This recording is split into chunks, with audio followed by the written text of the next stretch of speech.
Aujourd'hui, on va voir pourquoi les éléphants ne peuvent pas sauter. Et on va parler des dinosaures aussi. Les animaux ont des capacités physiques très variées. D'un côté, les puces font des bonds de 34 cm, soit 300 fois leur propre taille.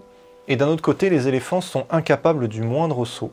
Ce qu'on peut faire, c'est comparer les accélérations supportées par différents animaux. Lors du saut, les puces subissent une énorme accélération de 140 G, c'est-à-dire 140 fois l'accélération normale subie au repos à cause de l'attraction terrestre. Les pilotes de chasse, eux, ne supportent pas plus de 6 ou 7 G, même si en fait le record de survie chez un humain est beaucoup plus élevé. Vous voyez cet homme? Eh bien on peut dire qu'il n'a pas froid aux yeux. C'était un colonel de l'armée américaine qui menait des tests d'accélération et surtout de décélération pour améliorer les dispositifs de sécurité dans les transports. C'est notamment grâce à lui qu'on a la ceinture 3 points aujourd'hui. Ce qu'il voulait faire, c'est déterminer l'accélération maximale que pouvait supporter un humain lors d'un accident. Et pour ça, il propulsait un traîneau avec 12 fusées pour atteindre la vitesse de 1000 km/h.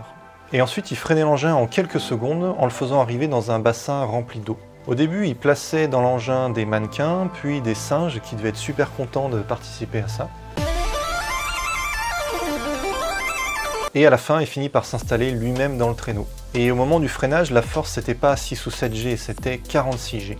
Résultat, plusieurs fractures au poignet, aux côtes, des saignements à la rétine et des dents cassées. Mais il a survécu, et il est d'ailleurs mort beaucoup plus tard, à l'âge de 89 ans. Grâce à ces expériences et à d'autres ensuite, on a pu déterminer l'accélération maximale que pouvait supporter un humain. Donc là, vous voyez un tableau avec le nombre de G qu'on peut supporter, et vous voyez que ça dépend du temps. Si ça dure que 0,6 secondes, on peut supporter 35 G. Si ça dure 10 minutes, on peut supporter seulement 6 G. On voit en tout cas que les plus fortes accélérations ne dépassent pas les 50 G.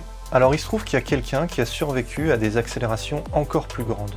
David Purley était un pilote de Formule 1, et en 1977, sur le circuit de Silverstone, il n'arrive plus à freiner, il quitte la piste et il se prend un crash monstrueux. Il passe de 173 km/h à 0 km/h sur une distance de 66 cm seulement, soit une accélération de 180 G. Et il a survécu. Il est d'ailleurs le seul homme à avoir survécu à une telle décélération. Il s'en sort avec des fractures un peu partout et un traumatisme crânien assez grave. Mais en quelques mois, il s'en est remis et il est mort 8 ans plus tard dans un autre accident, cette fois-ci d'avion de voltige. Donc on résume, la puce, elle peut supporter des accélérations de 140 G. On connaît en fait des bactéries qui supportent des accélérations beaucoup plus grandes, jusqu'à 400 000 G. Ce sont des chercheurs japonais qui ont démontré ça assez récemment en utilisant des ultracentrifugeuses. C'est intéressant parce que ça prouve que des bactéries fixées sur des météorites qui s'écrasent sur la Terre peuvent survivre lors du choc. Et ça donne des arguments à l'hypothèse de la panspermie, comme quoi la vie ne serait pas apparue sur Terre, mais aurait été apportée par des météorites. Donc les bactéries 400 000 G, les puces 140 G, les humains 50 G, et les éléphants c'est encore moins. Ils sont d'ailleurs tellement faibles et fragiles, toute proportion gardée, qu'ils ne peuvent pas sauter. Et l'expression importante dans la phrase que je viens de prononcer, c'est « toute proportion gardée ». Dans l'absolu, un éléphant est évidemment beaucoup plus fort qu'une fourmi. Mais si on rapporte cette force au poids de l'animal, en regardant par exemple combien de fois il peut porter son propre poids, on obtient les résultats suivants. L'éléphant peut soulever 25% de son propre poids, les meilleurs haltérophiles peuvent soulever 3 fois leur propre poids, et la fourmi 50 fois son propre poids. Pourquoi est-ce que toute proportion gardée, les petits animaux sont plus forts que les gros? Eh bien la réponse vient de la manière dont changent les aires et les volumes quand on augmente la taille d'un objet, par exemple la taille d'un muscle. Si je prends un carré avec une longueur de côté égale à 1 mètre, le carré a une aire de 1 fois 1, donc 1 mètre carré.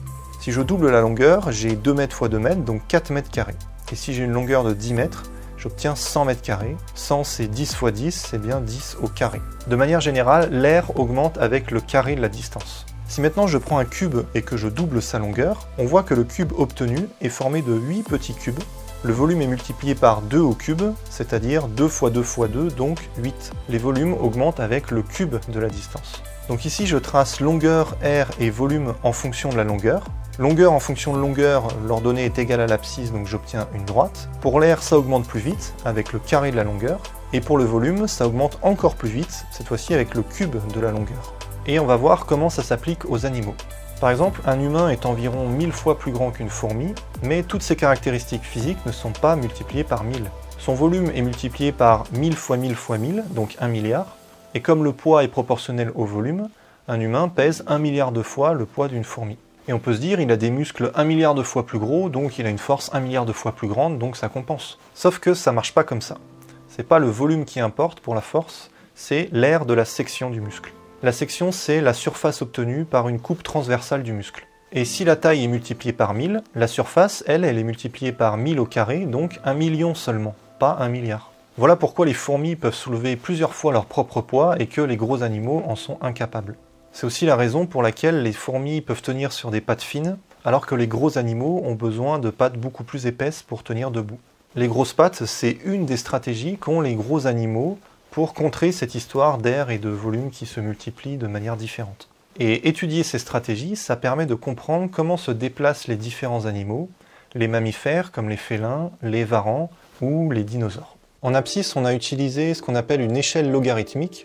Au lieu d'ajouter 10 à chaque cran, 10, 20, 30, 40, on multiplie par 10 à chaque cran, 10, 100, 1000, 10 000, etc. Ça permet d'observer sur un même graphe des masses très différentes, donc là ça va de quelques grammes à plusieurs tonnes. Le trait en gris correspond à l'évolution attendue de la taille des animaux connaissant leur poids, en utilisant ce qu'on a dit tout à l'heure sur le fait que les volumes sont proportionnels au cube de la distance. L'échelle logarithmique fait que ça devient une droite. Les points jaunes, ce sont les valeurs mesurées sur différents animaux, et on voit que ça correspond bien, ça suit à peu près la droite. Sauf que les points jaunes ont l'air d'être un petit peu en dessous. Pour une masse donnée, les gros animaux sont un peu plus petits que prévu, ils sont plus rablés. Et ça, être rablé, c'est une bonne stratégie pour éviter les tensions mécaniques. On peut aussi tracer l'aire qui correspond à une masse donnée. Et si on ajoute en bleu les surfaces réelles des muscles des animaux, on voit que ces surfaces sont plus grandes que prévu. Avoir des gros muscles, c'est aussi une bonne stratégie pour éviter de s'effondrer sous son propre poids. Alors une autre option, ce serait que les animaux plus gros aient des os et des muscles plus solides.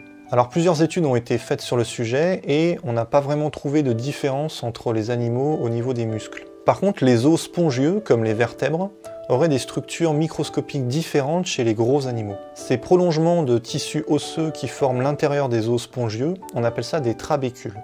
Ça permet d'avoir une structure aérée et donc d'avoir des os à la fois solides et légers. Chez l'humain, par exemple, le squelette ne représente que 15% du poids du corps. Et on a observé que ces trabécules sont plus épais et plus espacés chez les gros animaux, ce qui permettrait d'absorber les pressions plus élevées. L'épaisseur des os joue aussi. Chez les mammifères et chez les dinosaures, plus l'espèce est grosse et plus les os sont épais. Pour limiter les tensions mécaniques, une autre stratégie des gros animaux, c'est de changer de posture. En dépliant les jambes, les contraintes sur les muscles et sur les os deviennent plus faibles. Et donc plus les animaux sont grands et plus ils auront tendance à avoir une posture droite avec des membres dépliés. Bon, il y a des exceptions, par exemple les félins qui préfèrent garder les pattes pliées pour pouvoir chasser avec plus d'agilité.